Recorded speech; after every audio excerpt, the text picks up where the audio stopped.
नसीराबाद पीपल्स पार्टी के एमपीए नवाबजादा बिरेइन खान चांडियों ने तरक्याती स्कीमों का ऐलान किया। नसीराबाद रिपोर्ट पाकिस्तान पीपल्स पार्टी के मुतहर्रिक एमपीए नवाबजादा बिरेइन खान चांडियों ने नसीराबाद शहर और ताल्लुका की देही इलाकों की तरक्की के लिए बड़ी स्कीमों का ऐलान किया है। देही इलाकों की हर यूनियन काउंसिल के लिए 2-2 करोड़ रुपए मुख्तस किए गए हैं, जिनसे सड़कों और रास्तों की तामीर और मुरम्मत के काम किए जाएंगे।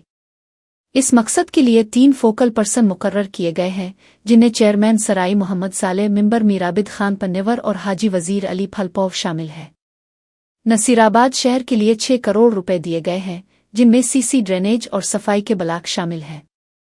शहर की पैकेज के लिए पीपल्स पार्टी के सिटी सदर वसीम राजा शेख को फोकल पर्सन मुकर्रर किया गया है। बाग के वाटर सप्लाई निज़ाम की नई खुदाई और सोलर के जरिए बहाली के लिए भी एमपीए और टाउन कमेटी के चेयरमैन यूसुफ अजीज समेत दीगर जिले क़यादत को पाबंद किया गया है कि 2 माह के अंदर ये काम मुकम्मल किया जाए।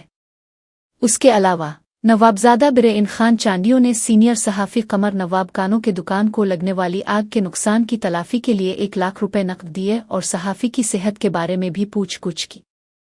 एमपीए ने नसीराबाद प्रेस क्लब का दौरा भी किया, जहां उन्होंने नए सदर बशीर अहमद लगारी और सीनियर नायब सदर आगा गुलजार कच्ची को मुबारकबाद दी और मीडिया से मुलाकात की।